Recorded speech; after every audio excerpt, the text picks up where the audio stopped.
everybody. Welcome. It's a very special day. We have Jacob EISENBERG of Dapper Labs NBA Top Shot on the show. And this is a very special day. I mean, Jacob was on the stream when we did Pack Drips event. I think that was I don't know, a long time ago, 2 years ago. I don't know. He was on the stream for a little bit, but this is the first time Jacob is here getting interviewed on Tandy Time, aka the Tandy Wagon. He coined that. And we have a bunch of you in the chat. I know you're excited for the alpha, for the takes, for the spiciness.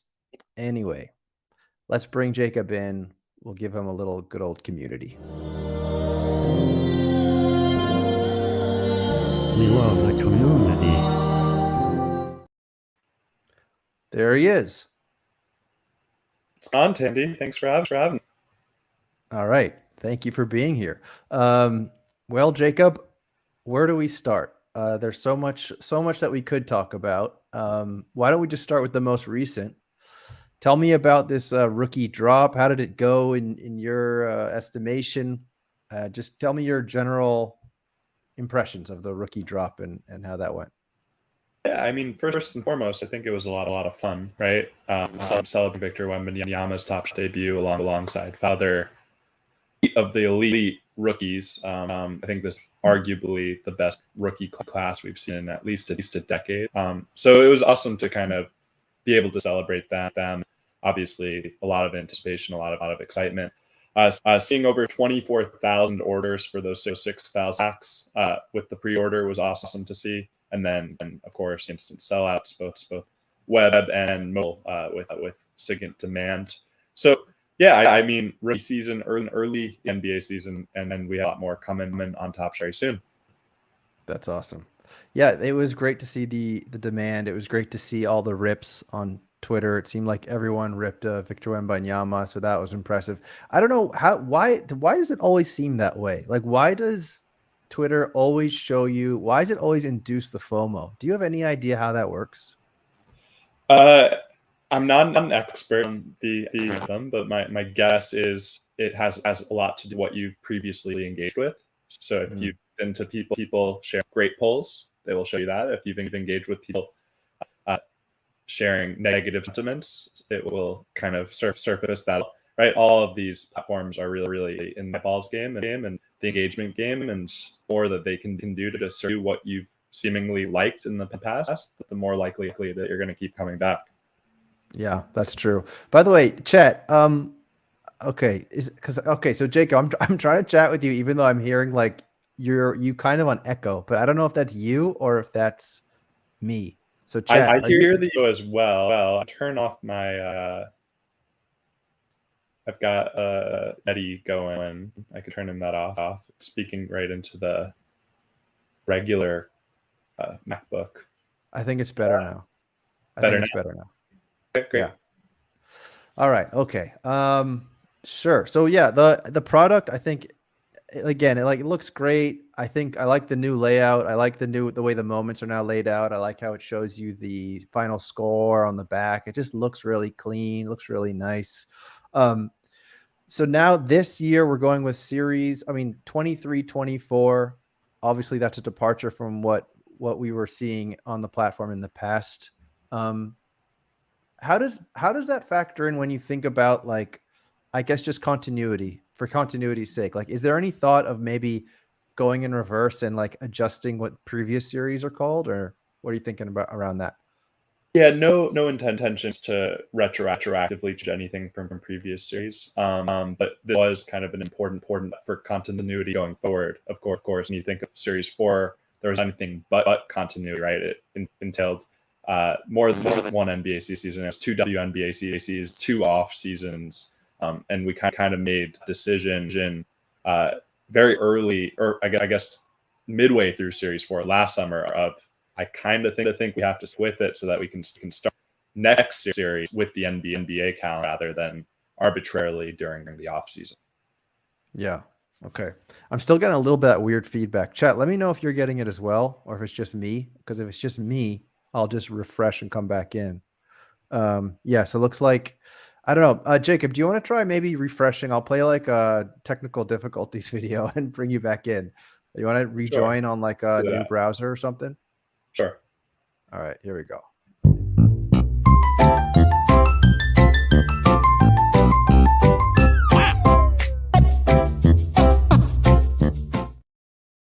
All right, we'll wait for Jacob to come back. I wasn't sure if that was on my end or his end or your end or what, because people are chatting in the chat as if nothing really is going on. A few people have said that it's like a Westworld Jacob or an AI Jacob.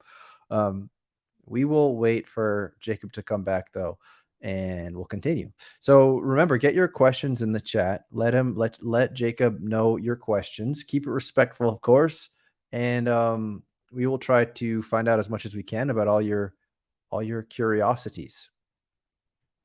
Matt says he's not coming back. I'm definitely going to show the fist bump stand. Don't worry about that. We're going to use that as like an intermission. And thank you. We got some stickers.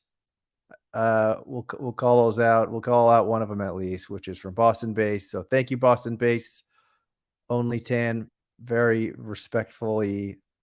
Thank you. Ice cream so good. Yum, yum. Yes, yes. Thank you, Boston Base. All right. So Jacob's back. Let's see if this is working any better. Testing. How's this working? Any better?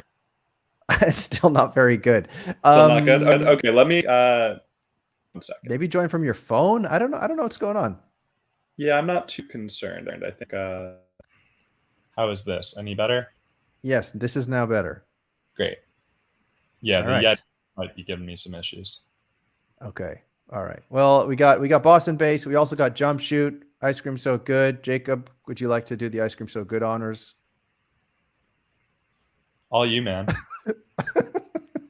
All right. Yes, yes, yum, yum. Thank you, Jump Shoot. Ice cream so good.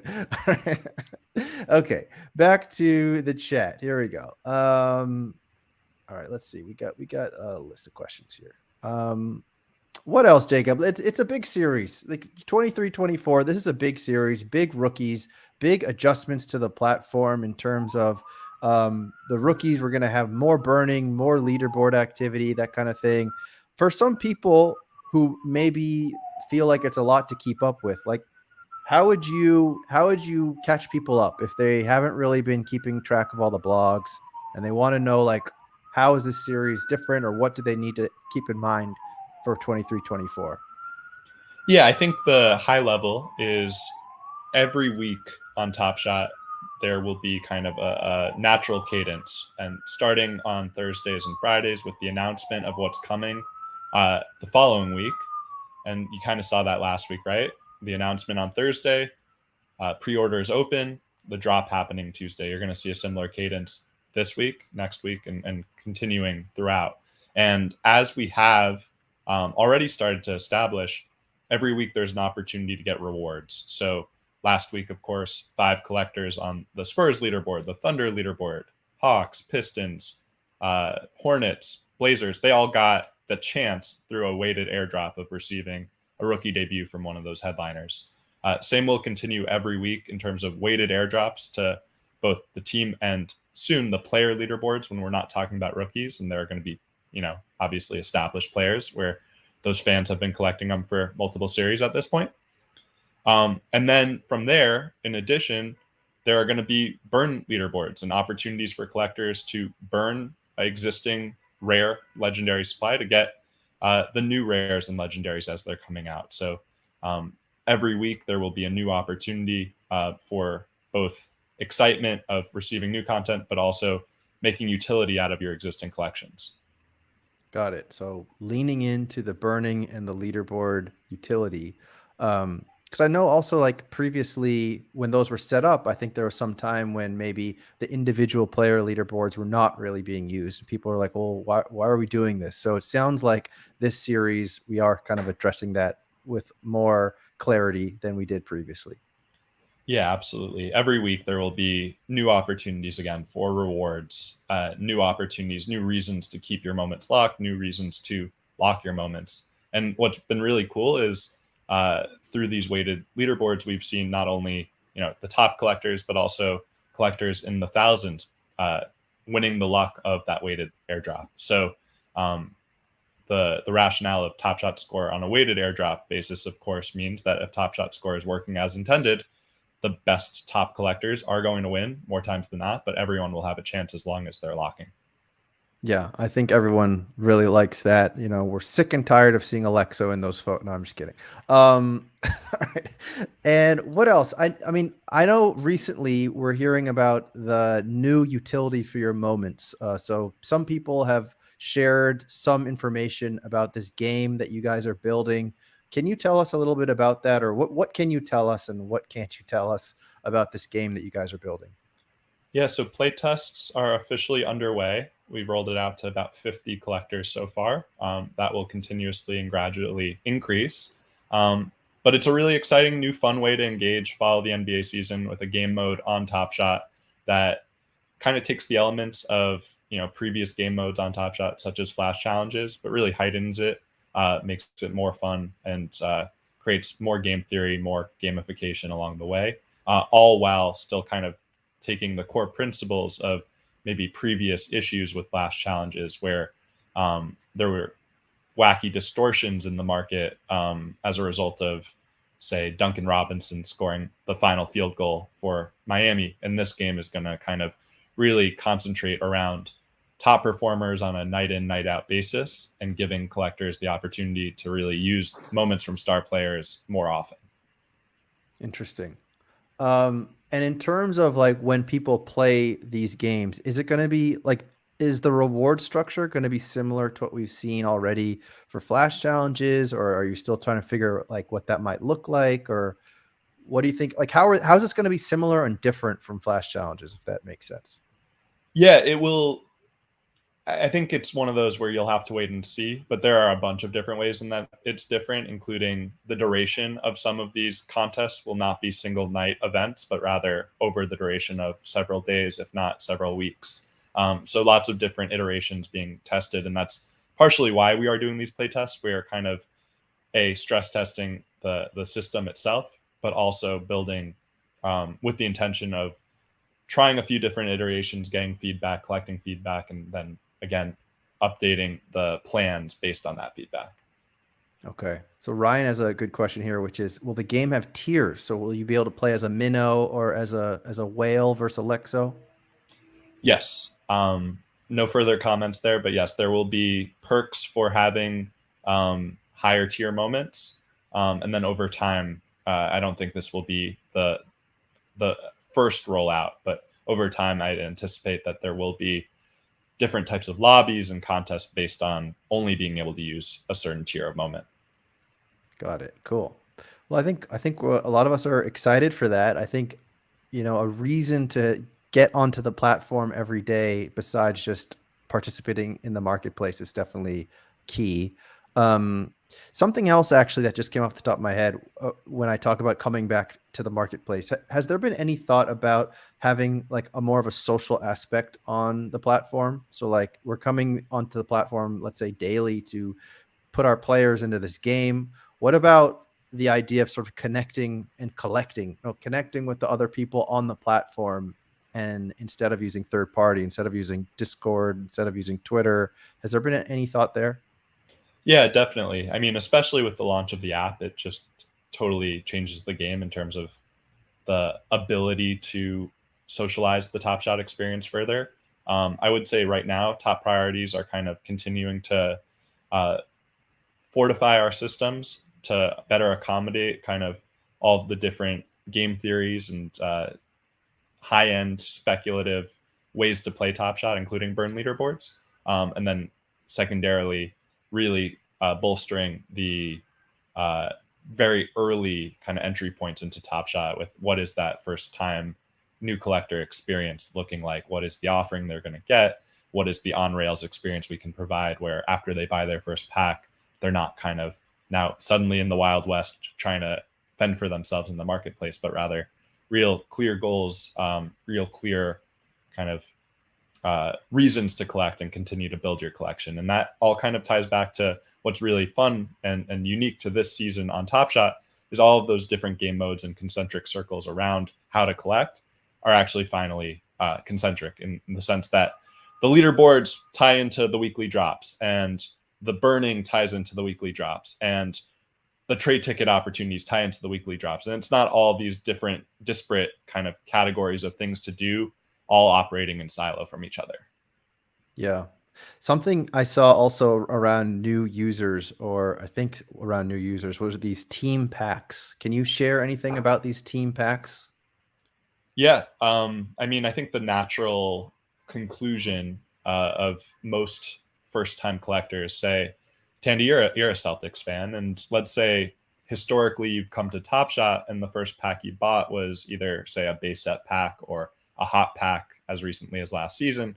And in your pack, maybe you get Bol and OG Anunoby and Cody Martin. And you as a Celtics fan, it doesn't resonate with you. You know, you might recognize all three of those players. You might only recognize one or two of those players, but it's very unclear to you of like, why should I continue, right? So the idea is, how can we kind of give collectors that are self-identifying as fans of a specific team early in their journey on Top Shot, how can we make sure that their first purchases are really super tailored to their fandom? And that's kind of where the team pack conception is coming from. And it's for new users very early in the process. This will roll out very soon. But it's for new users primarily because we're actually going to be using previous season's content for most of these early season team packs until we have a wider library of moments from this season to use. So if you think about the Milwaukee Bucks, for example, if you're a Bucks fan and you're new coming to Top Shot, Giannis has obviously been on the Bucks since Series 1, so we can use kind of leftover supply from previous series to put into those team packs. And in the process of doing that and kind of culling our inventory, we've also burned a lot of moments from players that are no longer on those teams. So really using kind of whatever leftover supply we have to kind of make that first iteration of packs. But over time, these will roll out to the entire community, and the reasons to buy will be very clear in the sense that there will be moments that are exclusive to team packs that only you can receive by buying those team packs in the form of specific sets, potentially some explosions, and the chance of a rare. Got it. What did you think about this? Sort of nothing to do with Top Shot, but I think this is kind of funny. What do you think about this take? This is like some previous NBA players were saying that Bol was just a darker skinned Wemby. What do you think of this? Is this the craziest take in the world, or do you think there's some validity to it?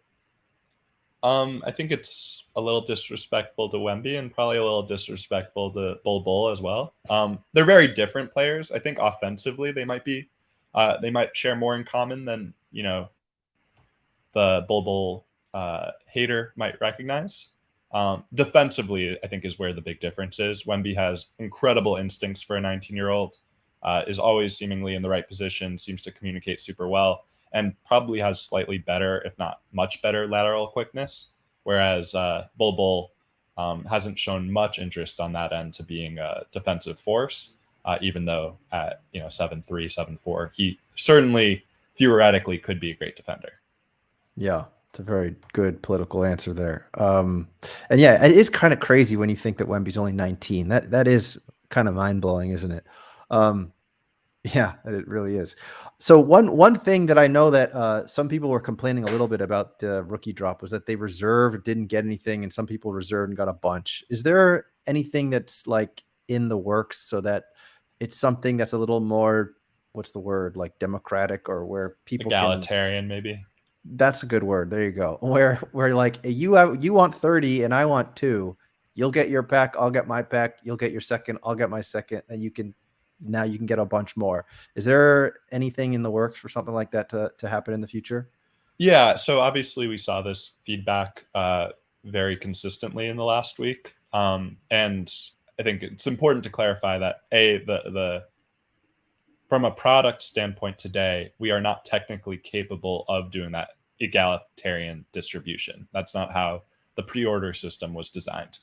With that being said, we are actively looking into how can we build this for future drops down the road.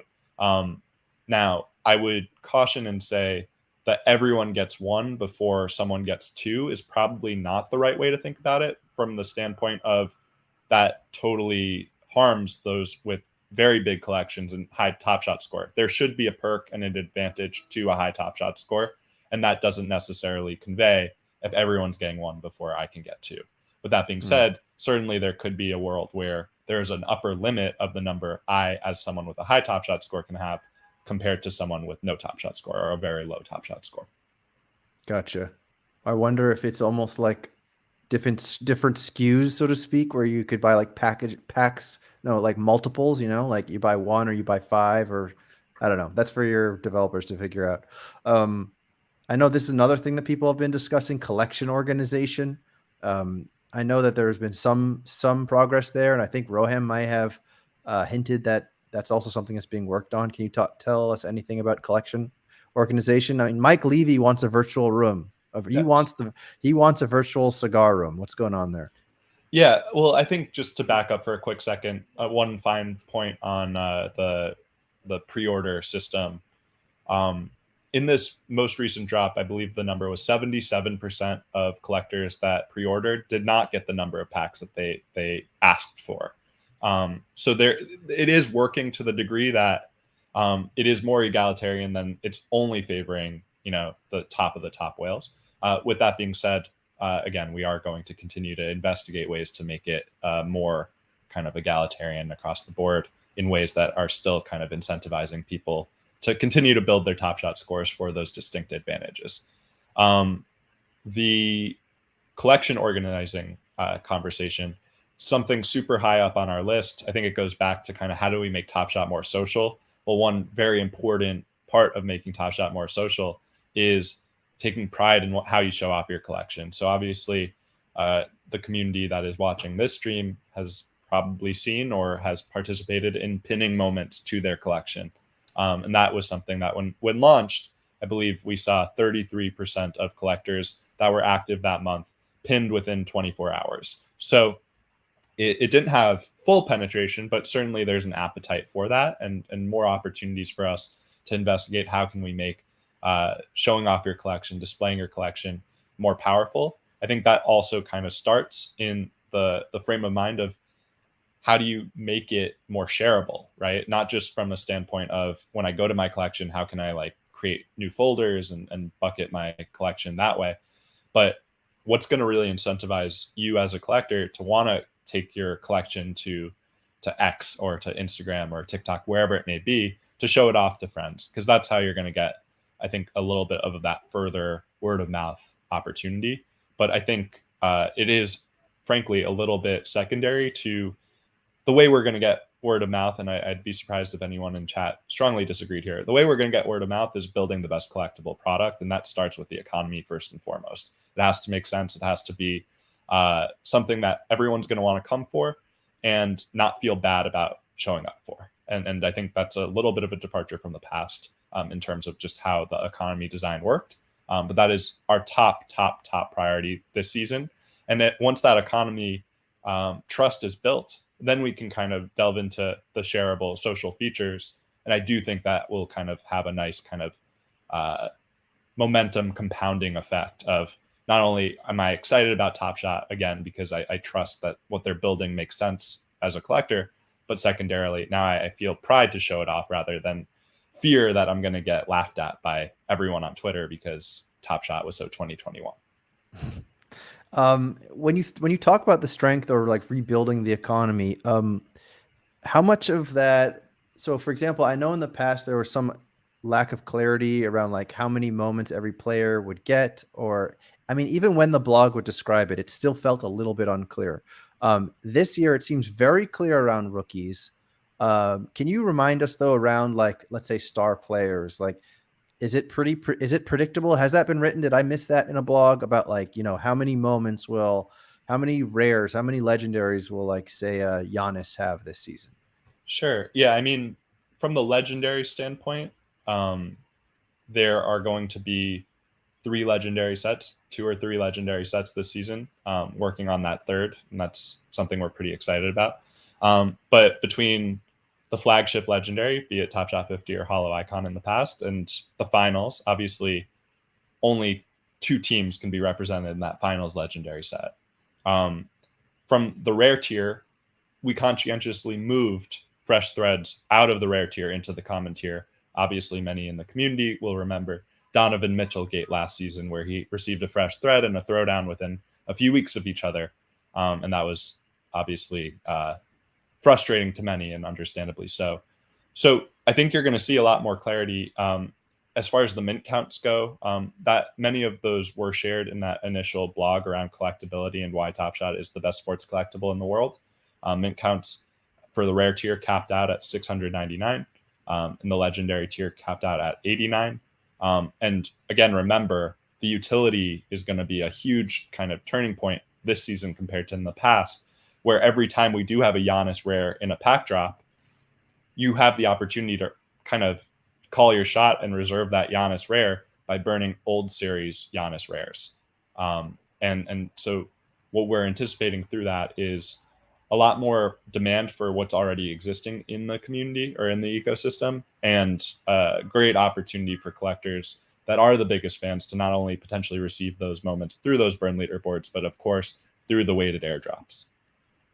Right. Yeah, that is exciting. And I like the idea too that when new supply is coming out, you burn old supply to get it. I think that keeps things a little more balanced. Some people in the chat are asking about the one of ones. Can you tell us anything about the one of ones?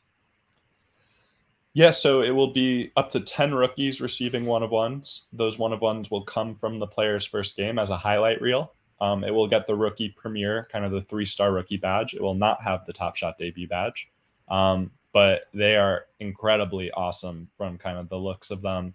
The design team really went all out to make these clear in a way such incredible one of one. And I think, we made the very disciplined decision in my eyes to really focus only on rookies and not on existing players for the season, for the reason being we wanted to create a world where these aren't kind of rocking any boat of anyone's existing collection, right? It was pre-announced before any of these Wemby rookie debuts were rolled out, so it's not kind of a surprise to anyone that these will be coming. And how they'll be distributed through the season, that is kind of to be shared soon. I don't want to leak any alpha on that front, but it will not be. I think the community will be pretty excited about a handful of the ways that these will be distributed. Okay. All right. So the one of ones rookies. Do you ever think about how physical cards? I know I had someone on the show a couple of weeks ago who collects physical cards, and I asked him how many Wemby rookie cards will there be, and I think the answer was like in the millions. Do you ever think about the fact that the physical collectors just kind of take that with a grain of salt, where the digital Top Shot collectors very much do not? Why do you think that's the case? Look, I think it's a blessing and a curse that there is such radical transparency on the blockchain, right? It's kind of like that out of sight, out of mind situation for card collectors, where they're not getting constant reminders of how much supply there is on a specific card or a specific player year over year. Whereas on Top Shot, that is very front and center. And that is both a blessing of Top Shot, I think long-term as a collectible, but also in the short term, until we're able to grow, it rightfully does kind of conjure up some frustration from the community, because, we've all seen the hashtag oversupply or conversations about supply. But yeah, I think I did see some of the replies to your tweet about what questions you had for me. And I saw Poker Pro Eric ask, why wouldn't we lower the mint count of the rookie debut when we were able to lower mint counts elsewhere? And I think the high level of it is 4,000 Wembys in total at the most common level as a rookie is extreme scarcity for a collectible compared to the other Wemby collectibles out there. And not to mention, because there is the built-in utility with the burn leaderboards to get the freshman gems and the locking leaderboards to get end of season rewards from these top rookies, that 4,000 number is the starting point. But what stays up will not stay up forever. It will go down. So I don't look at it as 4,000 as the true number. I would venture to guess by the end of the season, there'll actually be fewer than 4,000 in total. But that's the TLDR of it. Is I think long term it will prove out to be a massive benefit for Top Shot, and in the short term it is an added point of maybe responsibility for us to be cognizant of when we are deciding new content plans. Got it. Here's one. What do you think about this in-season tournament? And will there be anything interesting on Top Shot for this in-season tournament with these super ugly courts? Remains to be seen. I will say some of the courts are pretty fun. Some are very ugly, I would agree with. But yeah, I think based on one day of it, it's been successful so far. We are being kind of cautiously optimistic about what the next few weeks of the tournament will bring. But we are certainly open to it and looking at different ways to make them special. Yeah. Okay. Let's see what else we got. There was news. I was actually on a stream yesterday with Luke El Dumbo and Jen Sudo on Evaluate. And Luke mentioned something about flow on the blockchain, that there's this new thing they're doing where it's like blockchain randomization, where it's completely tied into the blockchain. So I know that some people are curious about that. Luke seemed to say that integrating that into a platform takes a really long time. But I was wondering if you had any extra information on something like that. Yeah. Like yeah. No, Luke's more blockchain technically savvy than I am, so I would take his word for it. But obviously, it's a massive opportunity for Flow, and the fact that it's built and ready to go, that's awesome. And we will certainly look into ways to bring it into products long term. Yeah. It sounds like the police are after you, Jacob. Man, I live... it's very hit or miss, but generally speaking, the sirens this time of day do come out, right? A lot of rush hour traffic here in New York. Got it. All right, well, we'll do a little intermission. I want to get your take on this intermission video. Here we go. So, how's it going? I appreciate it. Yeah, man, that was awkward. Fist bump. Don't clip that. Don't clip that. Just gonna clip that. It's gonna go viral. Jesus Christ. No, I appreciate it. It was weird.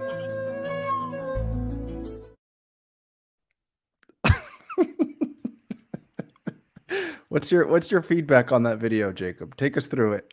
I've seen the judge's take and his offense to me kind of reproaching as he got close. He was getting close to the neck there. I just had to keep some distance. But no, it was not. It was neither of our finest hours, that's for sure. But it was a lot of fun that night. We had a great time. Everyone that came out to Vegas and was in the judge's penthouse that night knows that it was one of the more fun times. Yeah, we love that video. No hard feelings, but we love that video. And it sort of looks like the judge is trying to give you a European kiss or something, and that's why we really enjoy it. That's kind of what I felt that coming. So I don't know. Nothing wrong with it, but yeah, I wasn't sure where he was going. So yeah, that was maybe my subconscious reproach right there.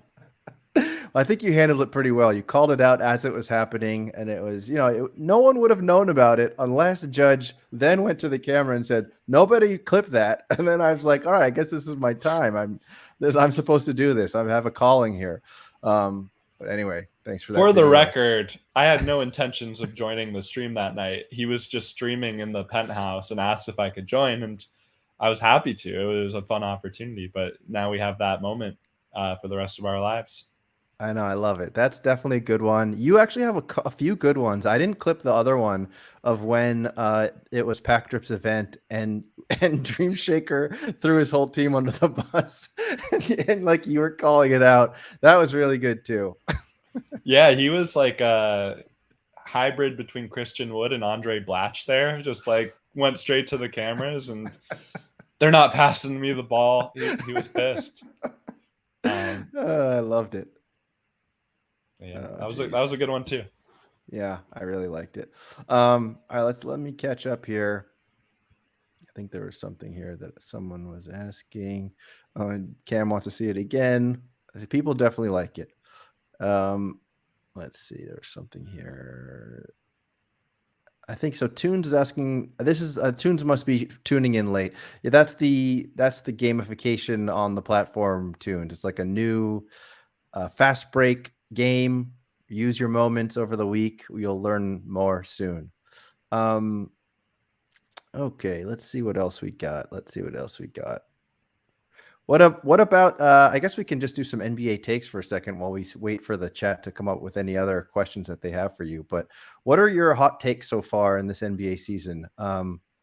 What has surprised you? What do you think of your Knicks? Yeah. I mean, I think the biggest surprise is that the Nuggets aren't like the unanimous favorites. I just don't really understand it. They are so far and away the best team in the league in my eyes. I would say the Celtics are, for the first time since the Big Three KG era, this is the first time that I've ever fully bought in on the Celtics bandwagon. Like, I've always been a little skeptical in recent years. This year, I think they are also far and away the best team in the East. But yeah, I think the biggest surprise is just that the Nuggets aren't kind of unanimously identified as the prohibitive favorites to win it all.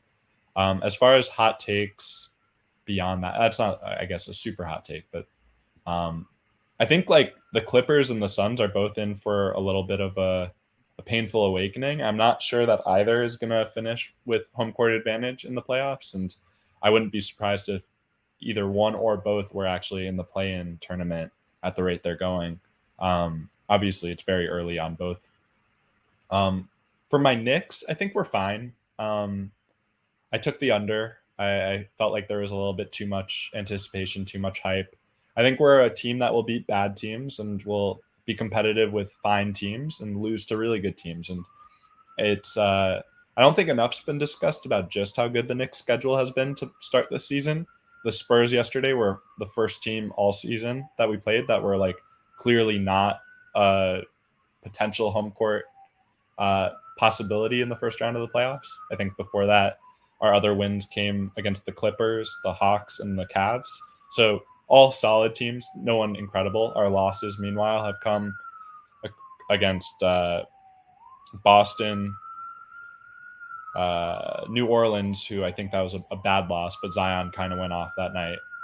The Cavs, and I'm blanking on one team. But all's to say, we've had a pretty hard schedule to start the year. I think that there is some merit to what Amin El Hassan said yesterday around a little bit of civil war going on in the locker room. We've got like the Villanova guys, all of whom feel very secure in their positions and their places in New York long term.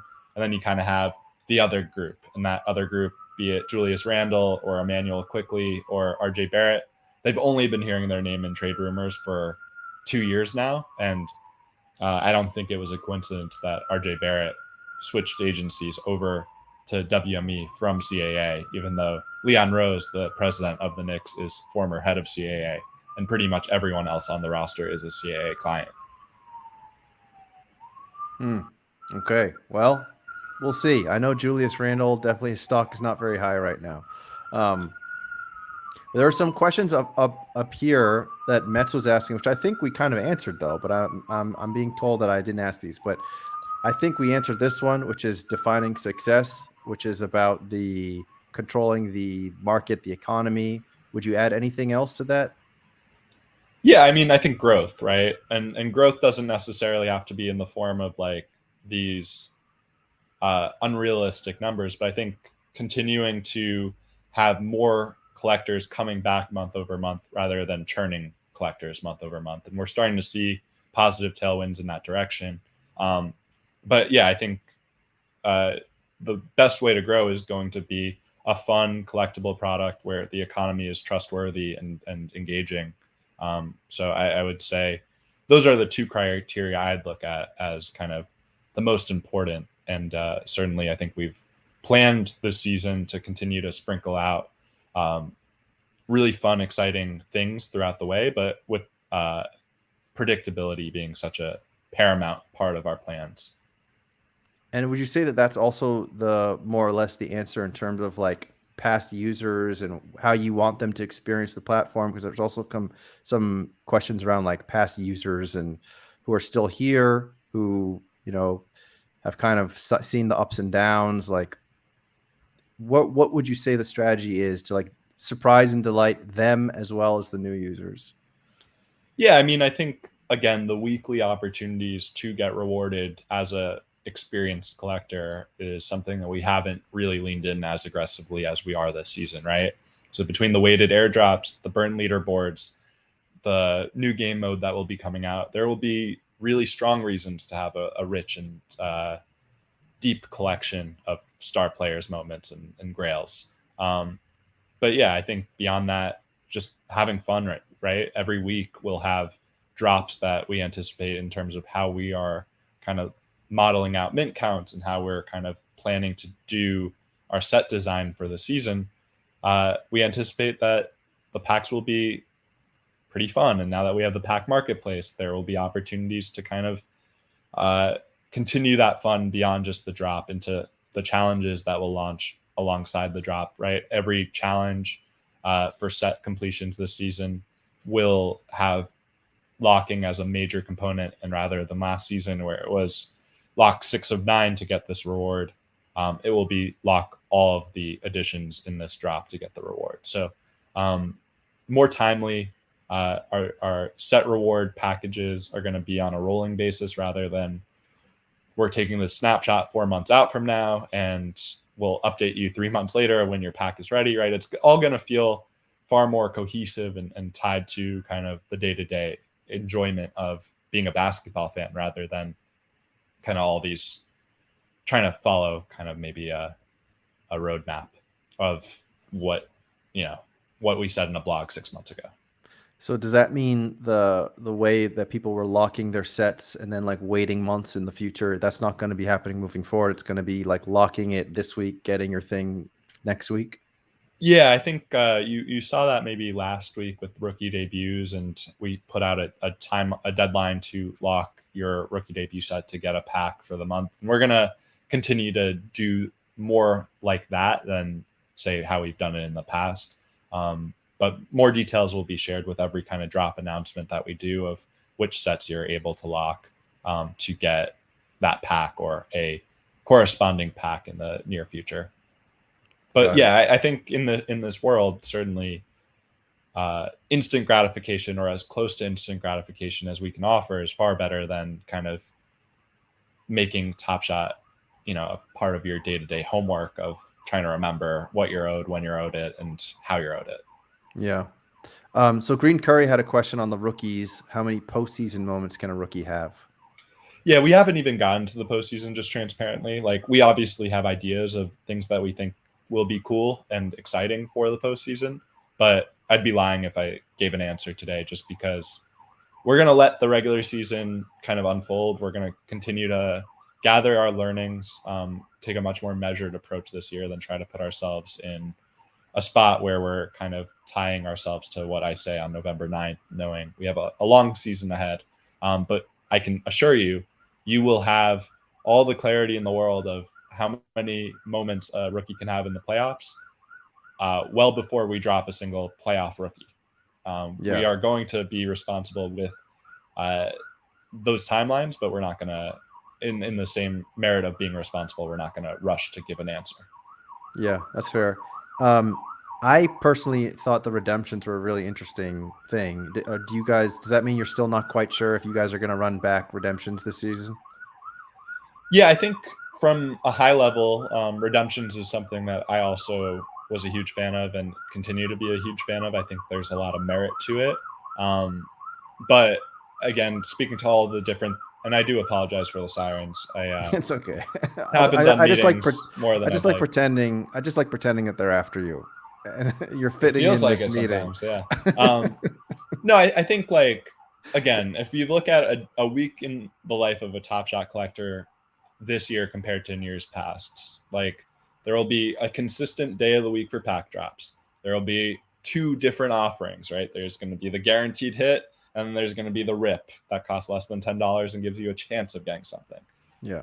There's going to be burn leaderboards for rare and legendaries to get the new rare and legendaries from that same player. You're going to have the opportunity to get airdropped rewards for the moments you've locked on these team and player leaderboards. You're going to have the opportunity to get airdropped for your set completions. You're going to have the opportunity to use trade tickets more weeks than not. So, like, all of those things together, that's already a paradigm shift from how Top Shot has operated in the past, right? There are a lot of different layers to that. And it's incumbent on us to really make that very clear and easy to digest in product rather than having to follow blogs or social. And that will all happen over the course of this season. That's awesome. So then to throw redemptions on top of that, I think being measured is really important. So while we all do agree that redemptions has a lot of merit and could be really exciting, let's kind of walk there rather than run there. And I think some other questions I did see on your reply about our session today was predicated on like, what are lessons we've learned from maybe NFL All Day and the start to their season. And I think like they had a lot of great intent, and there are a lot of really cool things happening on All Day for sure. But one of the things that it was a good reminder of is like simplicity is pretty king here. And we kind of have to, again, continue to ease our collectors into new concepts rather than trying to throw a lot at once and hope that it works. So the measured approach and kind of being methodical as we roll out new stuff is going to be very important for us long-term, not just for this season. Yeah. I think it's a great idea to have that predictability. I mean, it's like what they tell you when you're trying to, create YouTube content. Always show up at the same time every week, and people like know what to expect. I think you can apply that to what you guys are doing, and I think that's great. Why have you not congratulated Poker Pro Eric on finishing his Kings team set? And then also, Mets also wants his belly rubbed. Why have you not congratulated Mets on finishing the S1 base set? Can you please congratulate these two special boys? Congratulations to both of you. Poker Pro Eric, I'm very happy for you. I think that's it's a great accomplishment. I know you're a big Kings fan. I'm excited for you guys this season. I hammered the over there. And Jay, congratulations on the Series 1 base set. That is a long-term goal of mine as well. On a personal note, I have, and you can see my collection, username KGJ24, Ken Griffey Jr. 24. You can see my collection. I have a lot of my focus as a collector on Series 1 Top Shot debuts. So if not in the base set, then MGLE. Those are kind of the two sets that I personally gravitate myself most toward. But yeah, congratulations to both, and to Jeb Bush's point in chat. Tandy, you owe me a few dollars because I'm giving out these cameos for free now. Yep, $10 coming your way. Jay loves you. So Pohi Piggy Bu is asking about the 9 Lives Lounge. What's your take on the 9 Lives Lounge, Jacob? Is that still a premium place to join for Top Shot collector? Yeah, I think like expectations are obviously going to be a big part of how much fun you're having around that set. Needless to say, it has not lived up to the expectations of many in that community. I think at one point it was touted as the Soho House of Top Shot. I can't pretend like we are kind of going to remain steadfast in making sure that is the very top priority at the expense of everything else we're trying to do on Top Shot. With that being said, I think it's undeniable if you are in the 9 Lives Lounge and you are a member of that community, there's a lot of great stuff happening there. It's one of the most active communities on Top Shot. There's a lot of positivity. There's a lot of fun events going on. We are going to continue to reward that community with monthly or quarterly stipends to continue to help build community. And then there are a few things we're working on in the background around previous commitments that we've made to really deliver for that community in ways that we haven't for other communities in the past. And of course, like, I think in the NFT space, time moves really fast. And it wasn't too long ago. I think, in fact, it was only like 3 or 4 months ago that we launched the merch storefront for the NLL and offered everyone in that community a $100 gift card. And I think 85% or so took us up on it. So those are non-trivial expenses, especially as we want to remain focused on the top priorities of our community. And that is, again, scarcity, resetting kind of the economy, and kind of helping create a environment that people want to tell their friends about Top Shot again, because we lost that for so long. And partially, I think why we lost that was spending money on things that were more theoretical. We should do this, then this is definitely going to outweigh the negative of, okay, now we have to sell more packs to kind of offset these expenses. So I think it's a little bit of trying to get ourselves in a position where we can keep our priority. I think the line goes, the most important thing is remembering that the most important thing is the most important thing. And in our sense, the most important thing is the economy and making sure the collectability of Top Shot is first and foremost. Yeah, got it. And we just won't call things Soho houses anymore. We'll call them something else. But anyway, something that I was actually curious about is that so when I first actually heard you, Jacob, that's when you were like talking to Usman back in the day. And I was in Brazil at the time. With my elbows were on like a sticky plastic covering on a table, listening to you guys talk about NBA Top Shot. But I was curious, like, it's impossible that you could have had the background to like know what was coming in your experience in your position. And I was actually kind of just curious, like, what was that like? Going from something where you create this like idea, it absolutely explodes like beyond what you possibly could have expected. And now you have like tens of thousands of people who are like engaging with you all day long. What is that like for someone who probably, like, most people will never experience that? What was that like? Yeah. It was definitely a little bit of like a Truman Show simulation theory experience. I mean, for those that don't know, I obviously I'm a huge basketball fan and have worked in sports for a long time. But when I joined the Top Shot team, it was very separate, serendipitous. I think on three fronts. I was planning to go to grad school for something entirely out of sports at the time. I had gotten into grad school and I had gotten on Top Shot because someone that I used to scout basketball with referred me because he knew I was involved in community building and sports and other places. So it was all kind of like he was based in Europe. So it was all kind of like the fact that he knew about Top Shot at that time was weird. And the first pack I pulled was from Western Conference Finals Series 1. I was not on the team at this point. I was interviewing. And in my first pack ever, I pulled Nikola Jokic's Series 1 Western Conference Finals Rare, serial number 1. Wow. So like one of the best moments you could possibly pull at that time.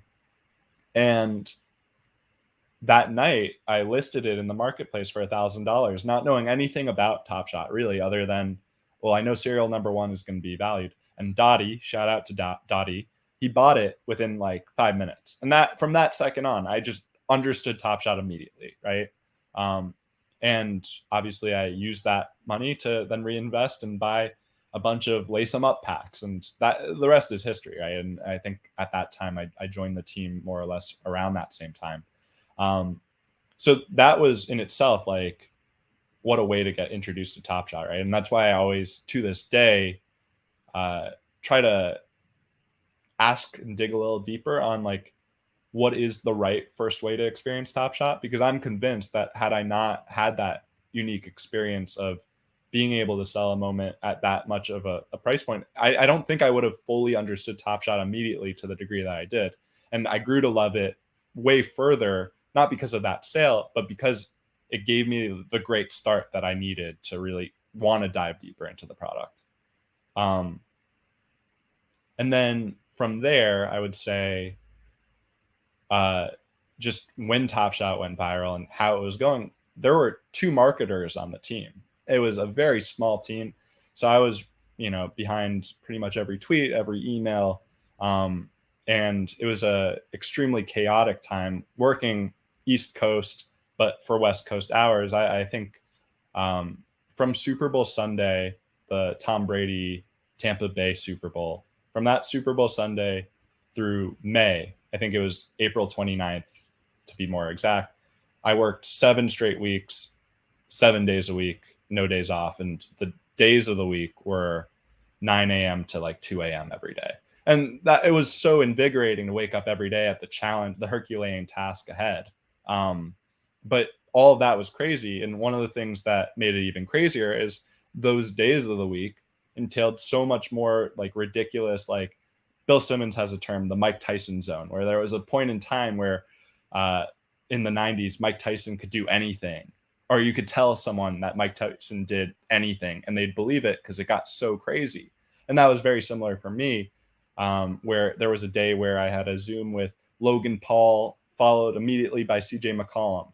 And it got to the point where I was telling my friends, yeah, me and Barack Obama are about to hop on a call. And they believed me. That's how insane Top Shot got for that point in time. So also say it was a crazy time. It was definitely something that I'll look back on for the rest of my life as like a pinch me. How did that really happen?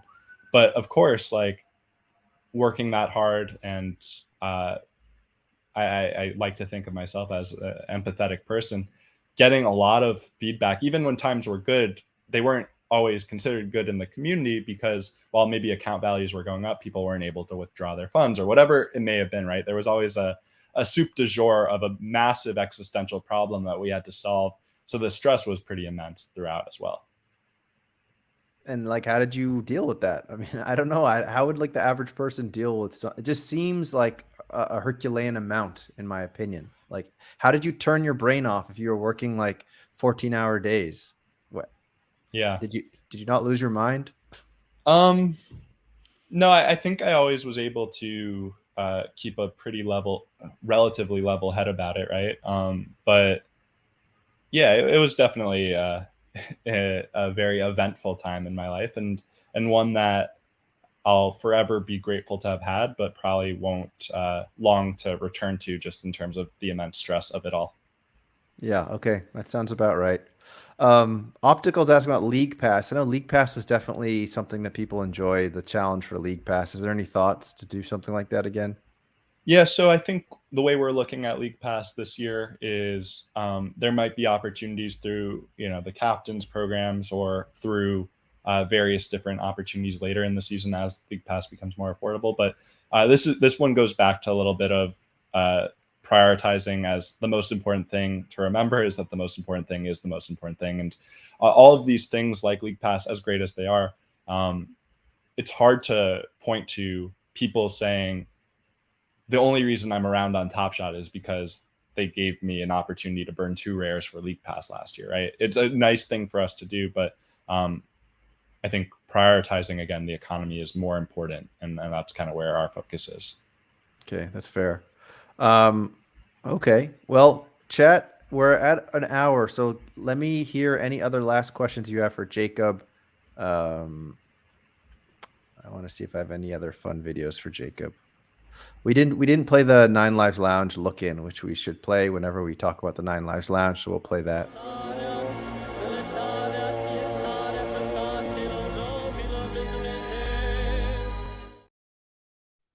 Yep, that's the 9 Lives Lounge look-in.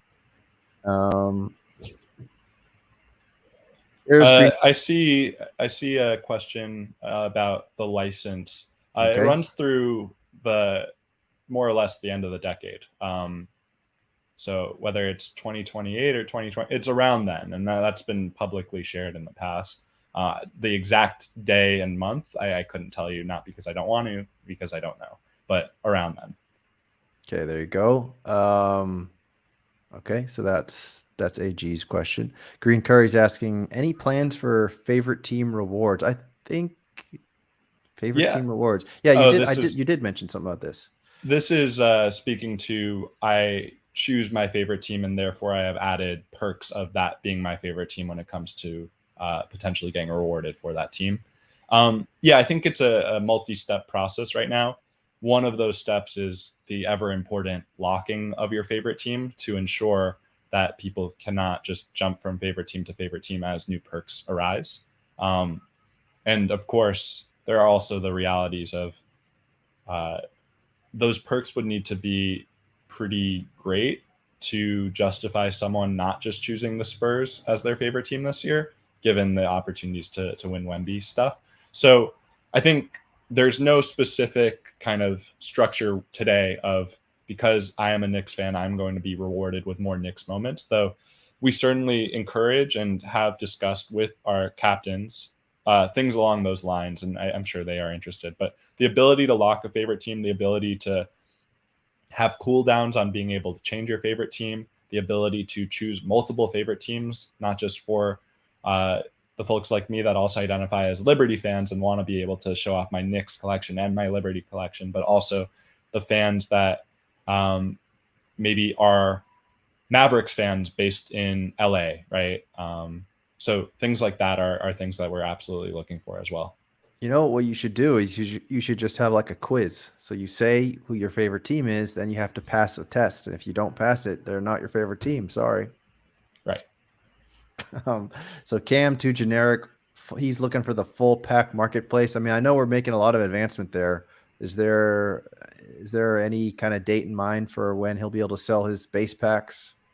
It's going to continuously roll out to more and more sets and more series. I would anticipate no later than Q1 for every pack in your inventory to be available. It might be sooner than that, but I just want to be conservative in terms of the estimation. Okay. And Pohibigyu is in Europe, and he's not a fixed fan of a specific team. For users like him, there's no real solution to the favorite team. But Pohibigyu, you're just going to have to choose a team, dude. Just choose one. And I think that's another, not that we'd over-index on that sentiment, but we do hear that a decent amount. And that's where kind of the weighted airdrops for team and player leaderboards comes so crucial. Pohibigyu, you can kind of pick which players and which teams you want to collect and lock around, and then you'll be rewarded on a weighted basis more likely. Mm-hmm. Okay. I think that's about it. Jay's asking about Christmas gifts. I think you're probably going to get the important thing answer, Jay. I mean, I don't know, Jacob. Is there anything you want to talk about Christmas gifts? No, I haven't gotten that far, but I know that our VIP program is doing some pretty exciting things around right now for the next couple of weeks. So, yeah, no comment on Christmas plans though.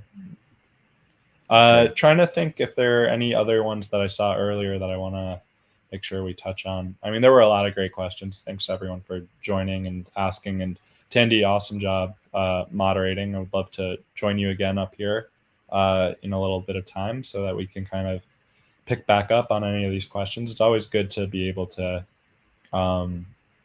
set the record straight on some things and kind of clarify anything that might be misunderstood.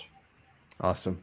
All right. Well, I don't see any other questions for now, so you'll have to save your questions for the next time that Jacob is back. But Jacob, thank you so much. We're all rooting for a positive series, and the NBA action is as entertaining as ever, and so we hope to carry that same kind of sentiment over on NBA Top Shot.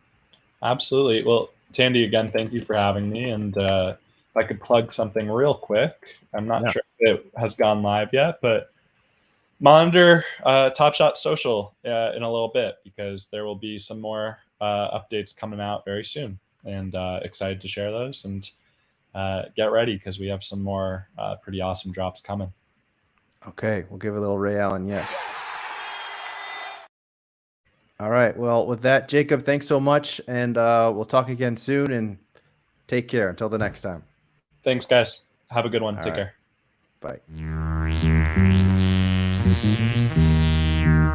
Static Selector.